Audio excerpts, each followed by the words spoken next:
The David Pakman Show at davidpakman.com.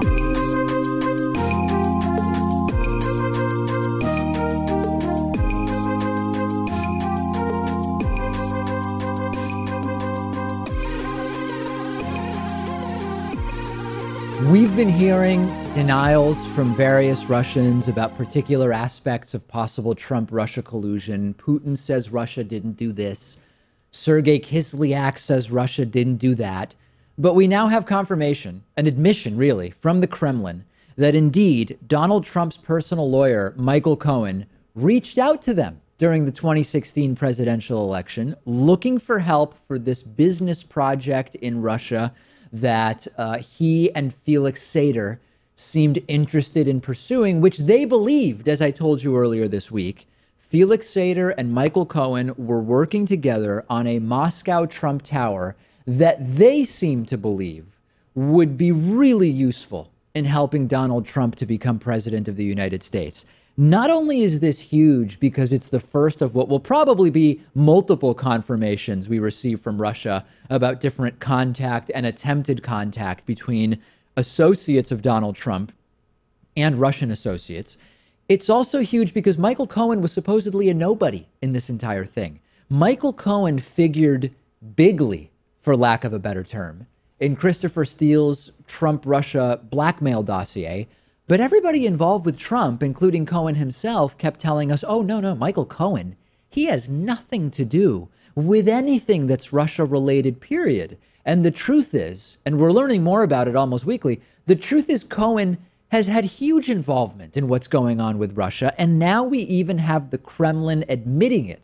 President Vladimir Putin's spokesman, Dmitry Peskov, told reporters in Moscow yesterday that, yeah, they received an email from Trump's attorney, Michael Cohen, which he, oddly enough, sent to the press office's general email address.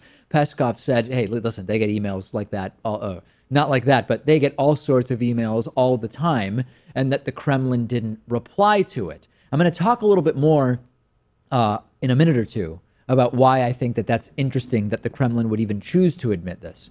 Michael Cohen, Trump's lawyer, has also since admitted that, yeah, he was working on that real estate proposal with Felix Sater, exactly as the Washington Post alleged, exactly as the New York Times alleged over the weekend. There will be people who say, David, this is no big deal. This means absolutely nothing. And I kind of agree, and that's why this is so meaningful. Contextually, this is a very minor admission from Russia, right? This is an admission that it's so small. Yeah, we got an email from Michael Cohen, but we didn't even respond. It's so minor that it clearly is a calculated admission from Russia to slightly stir the pot and start to create even more chaos. And if you understand the Russian playbook on geopolitics, which we've talked about, that's a top priority. You seed chaos any way that you can. And that's why when you hear this and you say, this is such a minor admission, that's exactly the point. It's create a little bit of confusion. Wait, why is the Kremlin even admitting to this? They have really no need to admit to this. It's all about seeding chaos. It is interesting, though, because the Kremlin has been unwilling to confirm anything with regards to this whole Trump-Russia scandal. Exactly. Certainly, if they did hack the U.S. presidential election, they're not going to turn around and admit to it now. And there's been a number of other things that are a lot more benign that they're not willing to confirm as well. Correct. So maybe they look at this as just a big nothing burger, or maybe they just look at it as such an easy thing to prove otherwise if they were to deny it, because, you know, it's just an email that could turn up anywhere. That may be one aspect of it. The other aspect is whatever the bottom line objective truth is about Trump-Russia collusion, and hopefully someday we'll know it, right? I don't know. Russia doesn't really win by acting in a way that would potentially accelerate an impeachment of Donald Trump if that would actually happen. Russia wins from general disorder. When you consider Vladimir Putin's desire to have Russia taken more seriously at the geopolitical level and to be framed compared to other world leaders as particularly sly, clever, competent, whatever, they win from general disorder. They win by the U.S. being chaotic, from the White House being a madhouse. That's exactly what's going on. And the more that the U.S. is consumed by infighting and dysfunction in the White House, the better it is for Russia. And even an impeachment trial against Donald Trump could be to their benefit, too, because that does ensue some chaos. Yeah, that's especially true. if they're unable to get whatever they wanted out of a perceived deal with the Trump people, because he's just too impotent at this point and unable to push for whatever he wants his policy. The process of impeachment is part of the chaos that benefits Russia. The possible removal of Trump from the White House, that's not actually that much in Russia's interest. So really if you are Russia and you want to have a role to play in the chaos that's going on, your interest is in extending the chaos for as long as possible and making it as crazy as you possibly can. They certainly were opposed to Hillary Clinton and favored Donald Trump, but in the last go around, it seemed like they were more in support of Barack Obama winning than Mitt Romney, because Romney called them our biggest threat. Biggest geopolitical foe. Biggest geopolitical foe. So, they're not playing for one political party or another. It really is just to ensue chaos. It has nothing to do with party whatsoever. I think that's a key point. Yesterday, I talked to you about this just bizarre appearance by Donald Trump at a hurricane relief event in Texas, where he did not talk about the now, I believe it's 30 plus fatalities. At the time, it was 15 as a result of Hurricane Harvey. Didn't talk about the victims, and instead he just praised the size of the crowd that turned up. Here's just a reminder of that clip I played for you yesterday. Thank you, everybody. I just want to say we love you. You are special. We're here to take care. It's going well. And I want to thank you for coming out. We're going to get you back and operating immediately. Thank you, everybody. What a crowd, what a turnout. This has been a total cooperative effort. Again, we will see you soon. I will tell you, this is historic. It's epic what happened. But you know what? It happened in Texas, and Texas can handle anything. Yeah. Thank you all, folks. Thank you.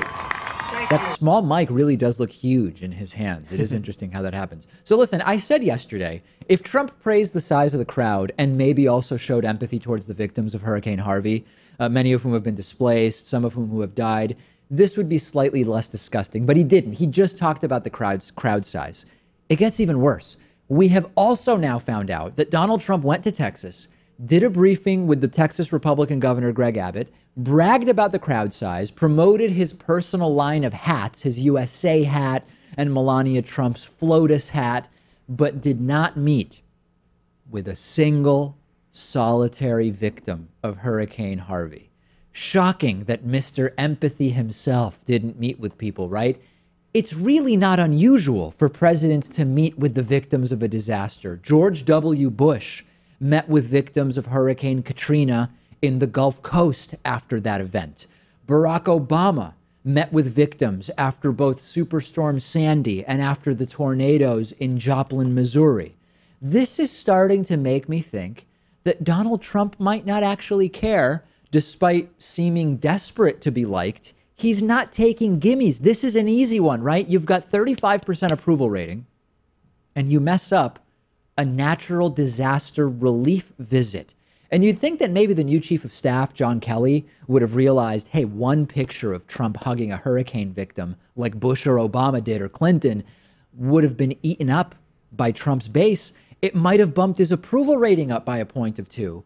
And they just didn't do it. They couldn't get it done. I thought this would be an aspect of the presidency that Donald Trump might be good at, because the guy is a billionaire, but you think he's able to at least reach out to people on the ground a little bit more. Certainly you get that impression from his rallies. Remember, Anthony Scaramucci said that the guy is like one of us because he eats cheeseburgers and pizza. Right. But I wonder if something has changed since he's won the election, and maybe he's just a little bit more detached at this point, or turning inward a little bit more. We've learned that he's very, very isolated because of the constant scandal and just sits in the Oval Office watching TV. I don't know. I was also thinking about this from the victim's perspective, right? If I was a victim of a flood in Texas or of a hurricane or a tornado, whatever, the last person I'd want to see is Donald Trump, right? And we also have to consider from Trump's side, he is known for being a germaphobe. Touch people who've been in contact with that dirty floodwater? I don't think so. That could be part of it as well.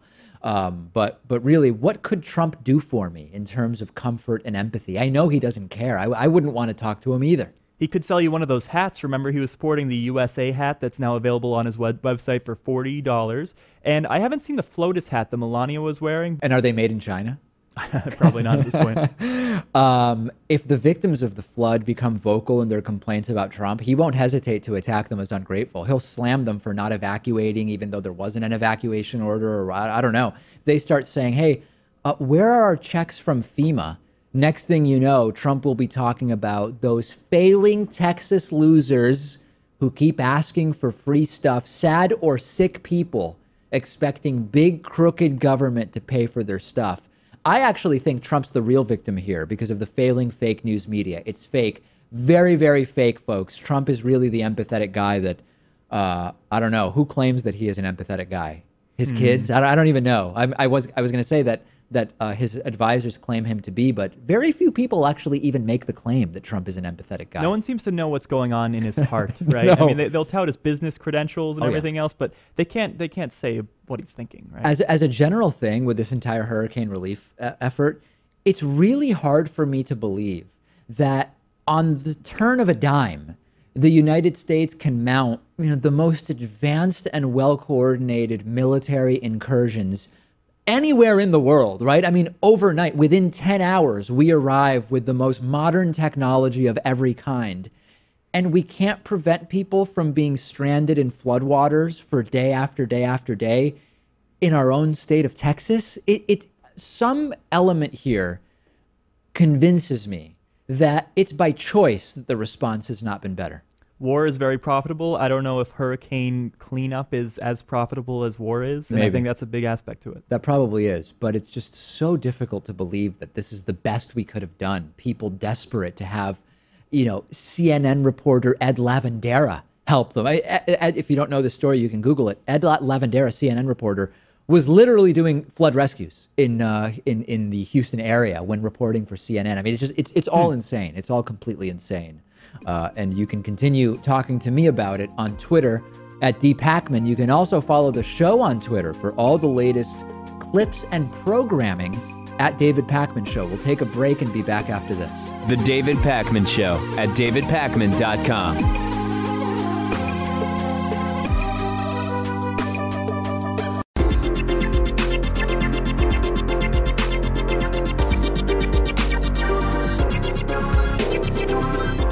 The David Pakman Show at davidpakman.com. Today's new member of the day is Eddie Bushman. This truly is viewer and listener supported media. YouTube is done. YouTube is done. We no longer are relying on YouTube essentially in any way for funding the show's ongoing operating expenses. I'm now considering YouTube revenue in the wake of YouTube adpocalypse bonus money if we get it. And we are really trying to rebuild the revenue streams elsewhere. Membership is one aspect of that at davidpakman.com/membership. Patreon is another aspect. We are inching closer to our target of 2,000 patrons at patreon.com/davidpakman show. And if you do shop on amazon.com, you can support the work we do by going to davidpakman.com/Amazon before you shop. That's it. You just type it in. People sometimes get confused because there's nothing else to do. You type in davidpakman.com/Amazon and you end up on Amazon's website and it feels like something's missing. But believe me, folks, nothing is missing. We will get a cut from everything you buy after you go to davidpakman.com/Amazon.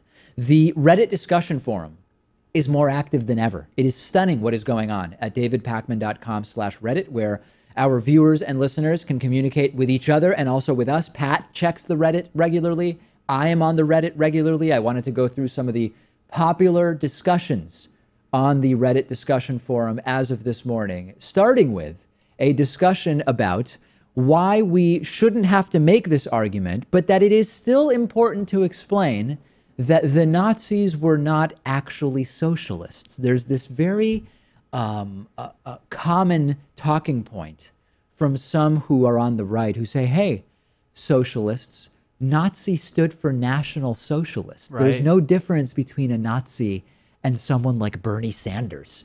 And of course, it's sad that we have to explain it, but the Nazis were not socialists in any reasonable sense of the word. Very interesting discussion on our Reddit discussion forum. Also there, have you ever changed someone's mind about something political? This is an interesting discussion for thread about, there's all this argument and debate and conversation about politics, people with different political views.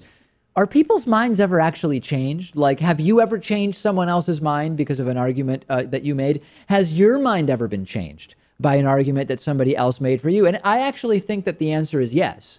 I don't think that the strategy for Democrats in 2018 and 2020 should be to talk Trump voters into voting for Democrats. Just work on voter turnout.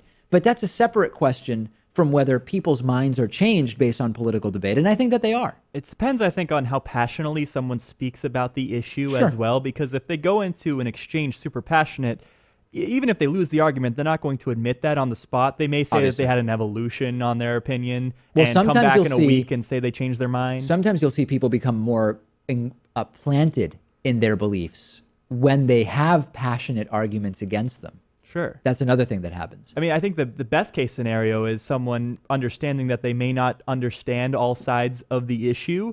And if you just come out with more knowledge than they're able to take in, I think that's the best way for them to become convinced. There, I don't know that I agree. I actually think the best way to get somebody who might lack knowledge, in other words, many people hold political beliefs because of lack of knowledge about the facts, so to speak. And sometimes we think, hey, if we just hammer them over the head with facts, they'll change their mind. That's when I think it's better to apply a basic Socratic method of questioning. How did you come up with that?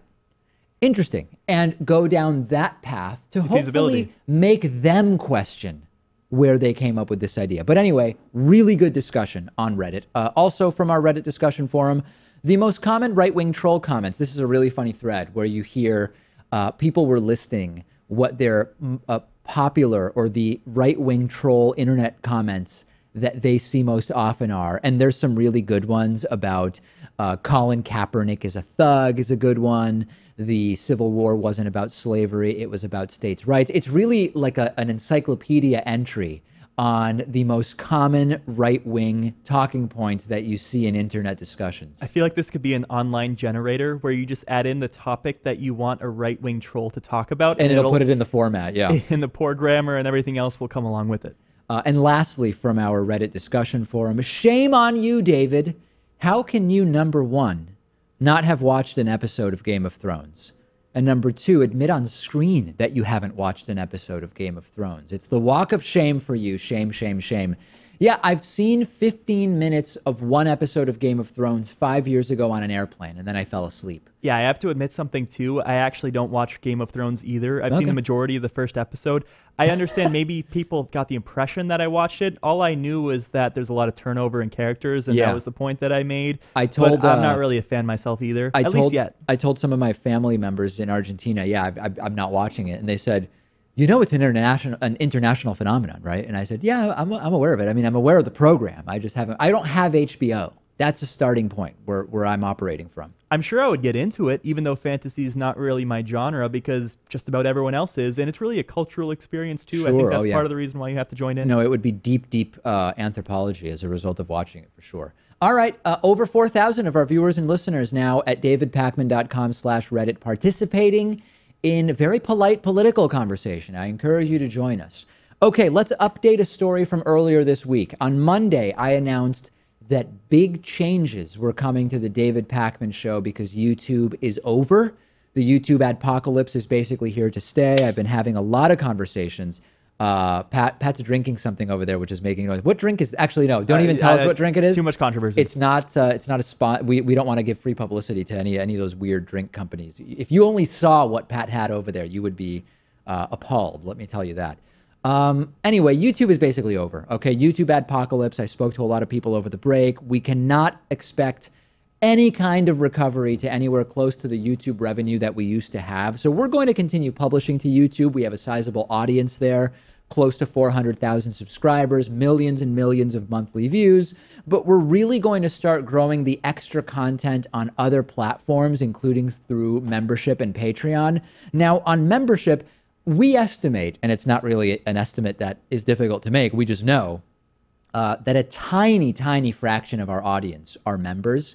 But our retention rate on membership is huge. In other words, when people do become members, they tend to stay members because membership comes with really great ways to consume the show. So on Monday, I mentioned we'd be doing dollar trial memberships. That is now happening, okay? You can go to davidpakman.com/dollar. You spell it out, DOLLAR. and you get a 1 week membership for $1. Okay. It is a full membership. It is not this limited features. You only get blah, blah, blah. You get a week of full membership for $1. If you then want to continue, you can either do it for the normal rate of $6 per month, but you can also stop the trial membership and then sign up with the 40% discount code of I voted 17, or you can switch to a yearly membership, whatever, right? But the deal is davidpakman.com/dollar. It is $1 for a week membership. You will love it, folks. Believe me, it is absolutely fantastic. You're starting to sound a little bit like Oprah Winfrey. You get a membership, you get a membership. It's just so accessible at this point. It is. And I know that it's annoying that the $1 membership is connected to a $6 membership when there are other membership options. It's just how our system works. Any trial membership needs to morph into some other membership in our system. So I set it up with the cheapest one, and you can still use a coupon code if you decide after the $1 trial you want to keep it. So davidpakman.com/dollar.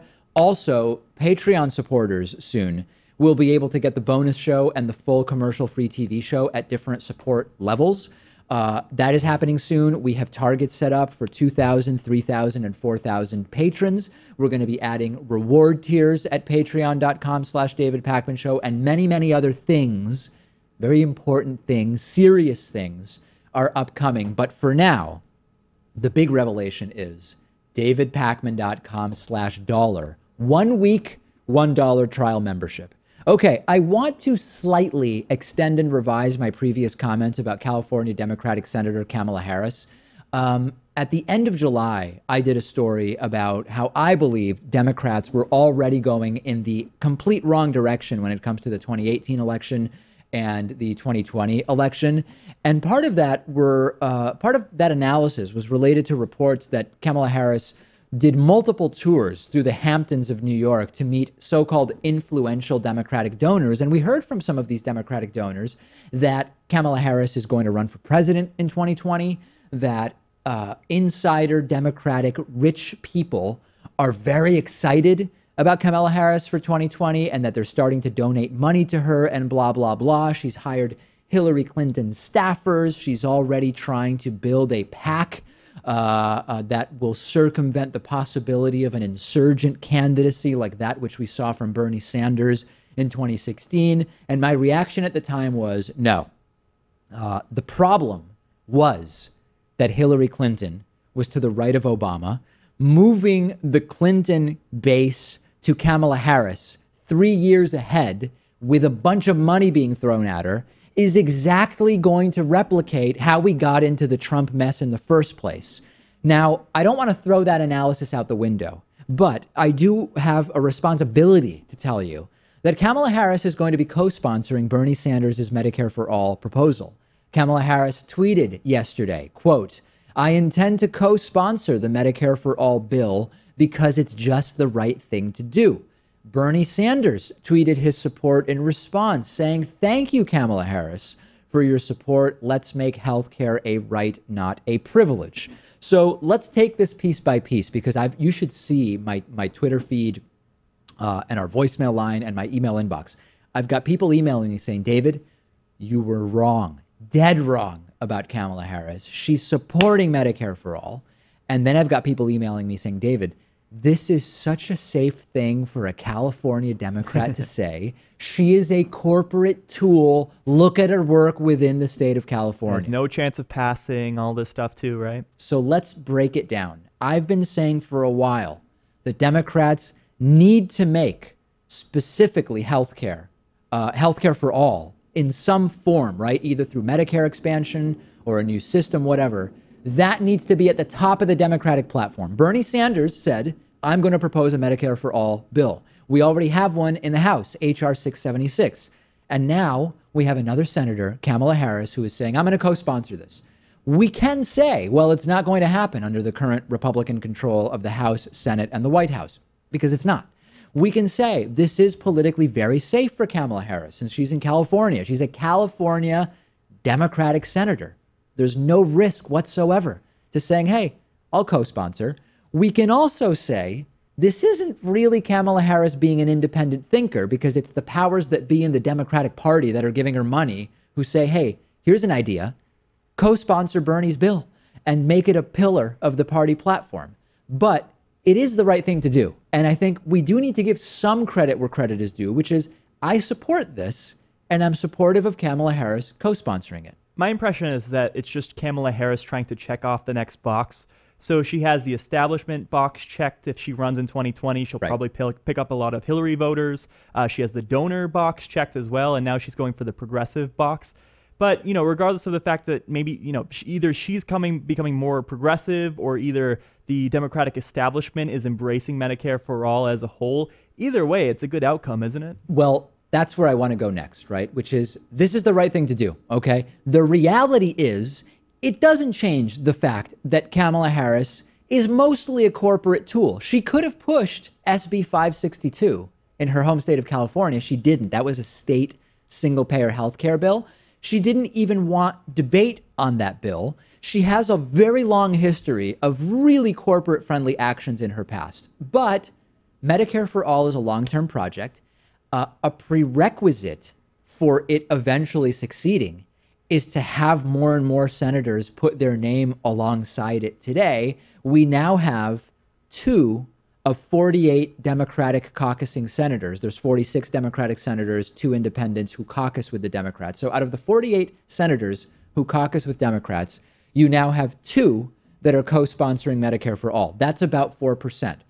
Even if Kamala Harris is still a very unabashed corporate tool, as many in our audience believe her to be, and I don't disagree, let's use this to go to Elizabeth Warren, who has said, I support Medicare for All, but hasn't said she would co-sponsor the bill.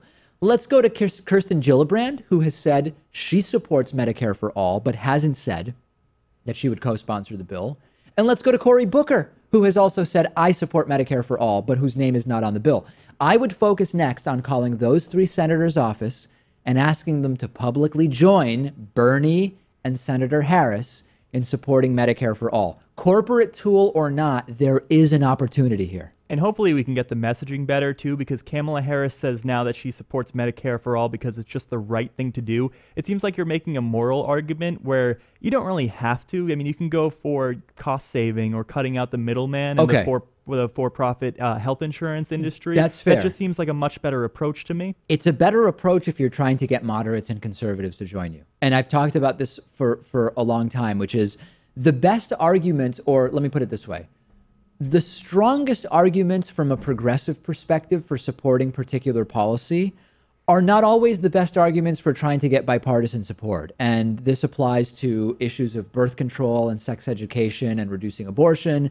This absolutely can apply to issues of healthcare for all and sort of the ways in which Medicare for All would actually be patriotic, which is sort of a moral argument, but you can also make a financial argument. I think it's important as progressives, if we're ever going to have an opportunity at actually getting some of these, what we would consider more social democracy type policies passed, we really need to be thinking about how to get moderate and conservative support on board, because you're not going to lose the left just because you use an argument that is more tailored to appeal to the right. I just think that saying it's the right thing to do comes off as a little bit weak sauce, don't you think? Because, you know, it just it undermines this idea that it could be a practical solution as well. It seems like a pie-in-the-sky liberal idea. Yeah, I don't disagree with you. I don't disagree with you. And listen, if you go to progressives and you say, hey, I mostly support Medicare for All because it's cheaper, it's financially conservative compared to the system we have.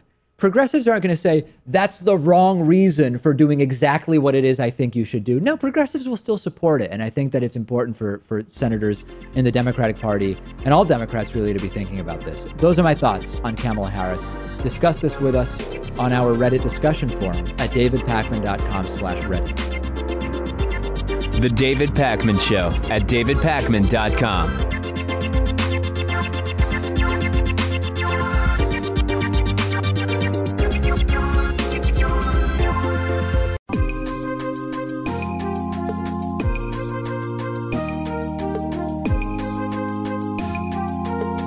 Welcome back to the David Pakman Show. It's great to welcome back to the program attorney Mike Papantonio, of course, co-host of Ring of Fire Radio, host of America's Lawyer, quite a long list of credentials, including now being author of the second book in the new legal thriller series. The second book is called Law and Vengeance. The first was Law and Disorder. Pap, a lot of major differences between the first and second books. First focused on work you've done sort of in the pharmaceutical industry, pharmaceutical company wrongdoing, fictionalized into a legal thriller. This time you're sort of taking on, is it fair to say, the military-industrial complex, weapons manufacturers? Yeah, we're taking on the weapons contractors and really, in effect, taking on Department of Justice for their inability to get the problems under control. As you and I have talked about, I think you and I have done stories on this independent of this book in the past, and it is that we really don't understand how many billions of dollars is squandered away every year by tax money, because weapons manufacturers are scamming the U.S. government, and the U.S. government is doing very little to get that money back. So this book is actually based on a case we've handled where we had a weapons manufacturer that made a defective sight. They knew it was defective, kept it on the market anyway, ended up in deaths of people. And so that's the underlying theme of the case, and the protagonists, a couple of them in this case, take that on after the death of one of their partners. So it's all based on reality except for the deaths that occur in both the Law and Disorder and Law and Vengeance. This is a series, as you pointed out. The first one is Law and Disorder. The second one is Law and Vengeance. We're working right now. I'm in the process of trying to finish the first round of Law and Addiction, and then the third one about the opioid crisis that exists in the United States, and then the fourth one is Law and Terrorism, about the U.S. banks washing money for terrorists all over the world. Those are all cases that we're actually handling, by the way. In Law and Disorder, you had a male protagonist, which I think is fair to say was loosely based on you. This time you've got, I would call it, the primary protagonist is a female lawyer. What's different about writing for a female protagonist, having previously had a male protagonist in your stories? Well, it's a different voice, obviously. This particular, Gina Romano is that character, and she's really a composite of some of the best female trial lawyers that I've worked with over the years. It's an important voice, because right now you would think that female trial lawyers, especially in the area of law, that there are no glass ceilings, but unfortunately there are, and I'm embarrassed by that. Fortunately, there are people paying attention to it right now, but she's one of these characters that have had to work her way through that. She's become one of the premier criminal trial lawyers in America, and she really is a composite of several female trial lawyers that I've worked with in the past, and a lot of the backstory is actually of her backstory is based on real events. One of the sort of underlying storylines of Law and Vengeance also is the issue of whistleblowers in the United States and the sort of legal context around whistleblowers. Why did you decide to include that as an element in the story? Was it anything you saw under the Obama administration? It's everything about the Obama administration. We had Obama coming out and saying that, gee whiz, this is going to be the era of whistleblowers. We're going to protect them. We're going to make sure when they do come out and they get money back for taxpayers, that we're going to make sure that they're protected.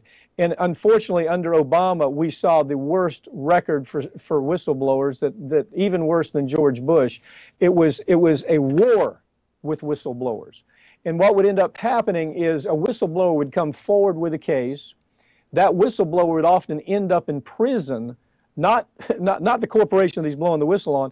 The whistleblower would end up in prison. The government would then settle the case against the corporation that the whistleblower was trying to uncover, and they would make millions and tens of millions of dollars, and the whistleblower ends up sitting in prison as these cases unfold. It was the biggest scam. It was the biggest scam Department of Justice era that I can ever remember.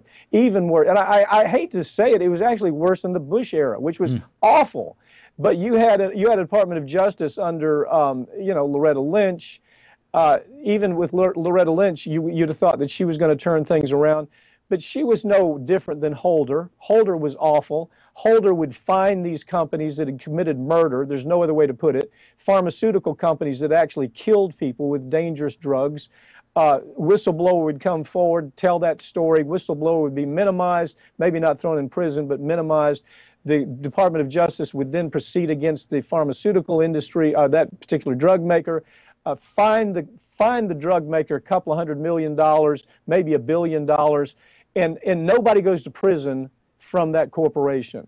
And understand, it was conduct that it absolutely would rise to manslaughter. In any other world, had the CEOs of that corporation worn hoodies and been standing on the street corner in New York, they'd have gone to prison. But here, you know, the guy with the briefcase, he can steal a lot more than a man with a gun and never end up going to prison. And that was really a reflection of what I remember about this Department of Justice. I don't think it's going to get much better, to tell you the truth, but I think I was really angered by this notion that Obama was putting out there, that he's doing so much for the whistleblower and he really wants disclosure of bad conduct in this company, and he's really on the side of the consumer rather than the corporation, and every single thing he did, or that his Department of Justice did, was contrary to that. Understand, Holder, Eric Holder, who was the first man in charge of the DOJ, he came up through the ranks of Covington Burling, one of the biggest white-collar silk stockings defense firms in America, and all they did was represented big corporations for criminal conduct. So then Eric Holder steps into the shoes of the #1 policeman in the country,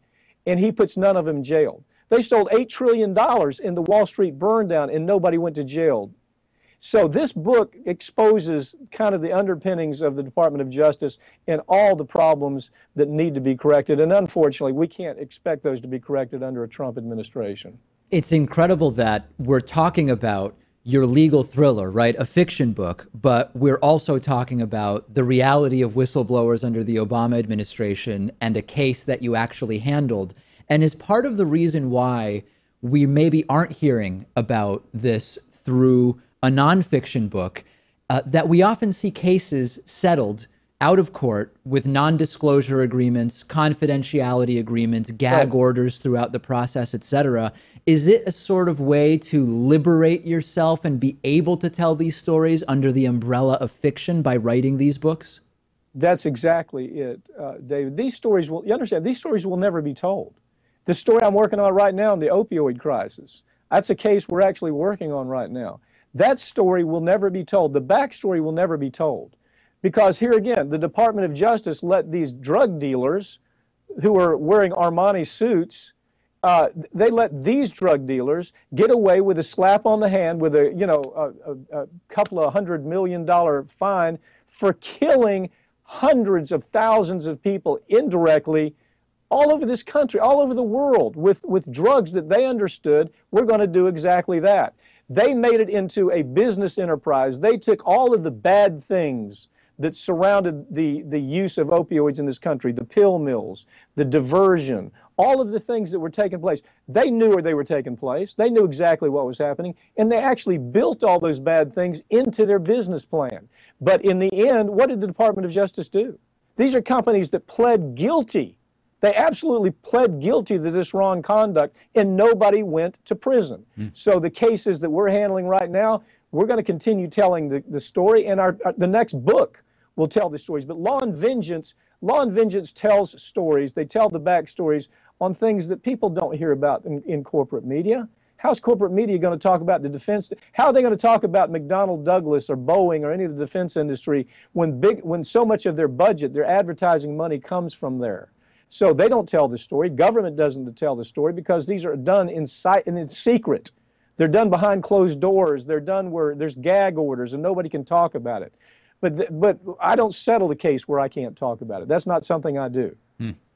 We've been talking about the book Law and Vengeance, which comes out September 26th by attorney Mike Papantonio, available now for pre-order on Amazon. Link is in the YouTube description for our segment. Pap, pleasure as always talking to you, and good luck with the book. I'm 5 or 10 pages from finishing it, and it's been a great read.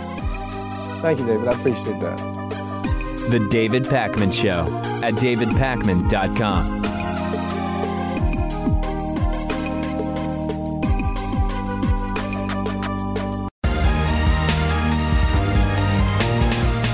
The David Pakman Show at davidpakman.com. We've talked about the random drug testing of welfare recipients in the United States before. There's a strain of right-wingers that like the idea of testing welfare recipients for drug use, with the idea that if someone receiving welfare benefits is on drugs, then they should have their welfare benefits cut either partially or completely in some cases. And the Australian government now is going to do a 2-year test of randomly testing 5,000 welfare applicants for drug use. They're going to start this program in January. And this would require these 5,000 applicants and eventual recipients of Australian welfare to do random saliva, urine, or hair drug tests. And the tests would be for a variety of drugs. It includes meth, MDMA, which is the key component in ecstasy, marijuana, heroin, as well as other drugs. What would happen if they test positive? Well, 80% of their welfare benefit money would be moved to what is called a basics card, which can only be used to pay for food, rent, childcare, and other essential items. Presumably, the idea is it would prevent them from being able to take welfare money and use it to buy drugs. If they test positive more than once, they will then be referred to a medical professional for addiction treatment. There are two aspects of this that I want to discuss with you. One is moral and one is more pragmatic. First is the morality, right? To believe that it's moral to drug test welfare recipients and then sanction or reduce their welfare benefits based on a positive drug test result, you sort of by definition have to support the failed war on drugs and the criminalization of drugs. What do I mean by that? Cigarettes and alcohol are legal, right? So you don't hear people saying, well, test welfare recipients for cigarette and alcohol use, and if they test positive, then cut their benefits, because those are legal, regulated substances. So in order to make the moral case that drug use should lead to the removal of welfare benefits or the sanctioning of 80% of those benefits on a basics card or whatever, you have to, at least to some degree, believe in the concept of illicit or illegal drugs and the prosecution of such drugs in some version of a war on drugs context. Especially because those costs can often be compatible too. I mean, marijuana versus alcohol maybe costs around the same, hard to measure, but it's not like one's significantly more expensive. Right. You can't make the case that, well, no, the problem with marijuana is it's way more, people spend way more on marijuana than they do on alcohol. No, it's not necessarily true at all. And we've talked about that endlessly, right? And it's pretty difficult to convince people on moral issues. So instead of focusing too much on that, even though obviously the war on drugs has been a major failure, let's talk pragmatically for a moment, fiscally. Since many people who support this type of testing are fiscal conservatives, they don't like the idea of spending welfare money on drug users for financial reasons. 7 states in the U.S. have tried similar programs where there were drug tests of welfare recipients. And the argument is the way you save money is you drug test welfare recipients and then you take away their welfare benefits. So even though the drug test costs something, you're saving way more by not paying drug users welfare benefits. 7 states did this: Arizona, Kansas, Mississippi, Missouri, Oklahoma, Tennessee, and Utah. They piloted programs like these. The results have been completely definitive and unanimous in 2 ways. Number one, write this one down. The drug use rate among welfare recipients has been lower than the drug use rate of the general population. In other words, if you randomly drug test, we'll pick Utah. If you randomly drug test Utah residents, they will have a higher drug use rate than when you randomly drug test Utah welfare recipients. The random residents will use drugs at a higher rate than the welfare recipients. That's interesting. Sort of logical, too. If you're applying for welfare benefits, you presumably have less disposable income. You're less likely to go and spend money on drugs, okay? But number two, as a result of the low drug use rate among welfare recipients and applicants, the cost of the drug testing in these tests has exceeded the savings from kicking the drug users off of welfare. In other words, Missouri spent $336,000 drug testing about 39,000 people. Only 48 people tested positive for drugs, which would not save you the money that the entire drug testing program cost, and similar results around the country. It's bogus. Well, I mean, specifically when it comes to Australia's pushing for this, right? I mean, at least they're not going to just kick people off of their welfare benefits like they're doing in some U.S. states. I mean, there's this first round where the welfare money that you get has to be allocated towards rent or towards food or what have you, and then the second strike is having to go to some medical health professional to deal with the addiction. So You're right. Even in its worst light, Australia ranks better than some U.S. states here. You're not wrong, but that basics card where 80% of your welfare benefits are transferred, that is part of the sketchy crony capitalism that is often in the background of these ideas. Those basics cards are administered by a company. That is a system that requires infrastructure and implementation. And of course, the company that administers those cards has connections to Australian politicians. Sort of another story, right? Separate from the idea of drug testing welfare recipients. But crony capitalism always in the background. And correct me if I'm wrong, but Australian politicians are also on the public dollar. So yes, they are. Should they not be drug tested as well? I mean, if the idea is we don't want our tax dollars going to people who are going to turn around and spend that money on drugs, maybe cops, bureaucrats, politicians should also be drug tested as well? Same argument's been made in the United States. I agree, total non-starter. I mean, laughable non-starter. Okay, I have good news and mediocre news about China and solar power, and it all makes Donald Trump's obsession with revitalizing the coal industry even more pathetic. We've been talking about, in the era of Trump, the U.S. not really being the leader anymore in the world. The U.S. president is no longer the leader of the free world. It's a euphemism. It's not a literal term. Realistically, though, the leader of the free world is now German Chancellor Angela Merkel. The U.S. is not the leader, if it ever was, but it's clearly not the leader now on alternative energy and climate. Trump pulling out of the Paris Climate Accord, Trump wanting to revitalize the dying coal industry. And I've been talking about China and India as the sort of rising leaders in curbing climate change. And we have now learned that China has already surpassed its solar power target for 2020. It's 2017. They are 3 years ahead of schedule.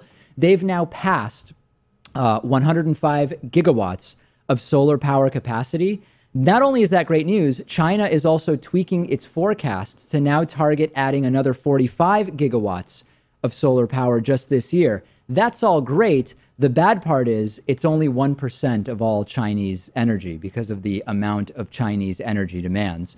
But it's still a huge increase, and for that we should be glad. I remember one of the biggest conservative arguments against combating climate change was, what does it really matter if the U.S. is doing it because China's not taking the appropriate steps, and because they have the world's largest population, and because, in part because of that reason, the world's largest polluters. Sure. What we do doesn't really make a difference because they're not going along with it. Now they're way ahead of the game. They are. And even though it's only 1% of their energy, they were at 0.3% of their energy coming from solar in 2015. So they've roughly tripled that.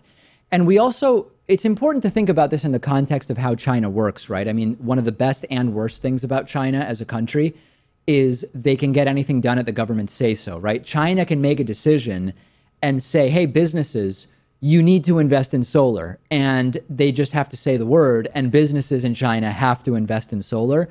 So we have to think about that when we see the growth that China is able to have. Western nations do have to deal with, well, we have to incentivize private corporations to do this because we have a different system than does China. But regardless, the important thing is, I wish Trump understood. Well, I wish Trump understood anything, but what I mean here is I wish he understood the issue of energy as a national security issue, as an economic issue. It's an issue about, he talks about America being great. The U.S. is just not the place you go to if you want to observe aggressive and innovative thinking about alternative energy at the country level. Yeah, Tesla batteries are fascinating, and the storage of renewable energy that they're working on, very important. But you look at Israel for solar panel technology. You look at China and India for national level replacement of fossil fuels. And it's not the United States. It's not the United States that you're now looking to. It seems like this is a topic where there could be so much friendly competition between countries as well. Like we could say, hey, China, you got us on solar, but we'll get you on wind energy. But it seems like Donald Trump isn't really stepping up to the plate, because in part he's pulling out of the Paris Climate Accord and supporting the coal industry. It's like we're not even trying. Oh, it's not even on the table that we're going to make big progress on this during the Trump administration, and it's utterly pathetic. But hey, congratulations to China. We have a voicemail number, 2192-DAVID-P. Since face planting during live calls several months ago, the Kansas troll has resurfaced, okay? Here is the Kansas troll with more anti-Semitic, xenophobic, racist stuff. I caught him, by the way, calling Sam Cedar's show a couple months ago. The Kansas troll called Sam Cedar and started talking about inferior intelligence among African Americans. and Sam just ripped the guy apart. And here he is again, the Kansas troll, for your listening pleasure. Hi, David. I was just watching the interview with the former neo-Nazi Frank Mink. So as we know, the entire FBI is running these KKK groups. And Right. I just had an observation looking at Frank. His features appear almost identical to that of yours. The inward eye sockets, the stereotypical like Yiddish lips and chin, and also the downward large-shaped nose, which on the end extrudes even further downwards. The nose, you know, and I'm not saying that he wasn't a skinhead, but he looks like a total, like kind of psyop, some type of CIA plant. Oh, yeah. It doesn't look legit. It seems like a fraud, and I don't think you should bring this guy on the show again.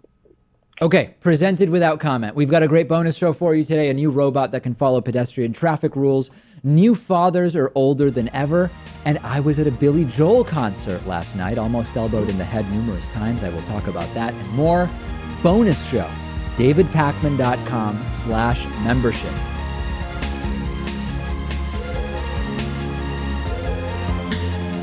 The David Pakman Show at davidpakman.com.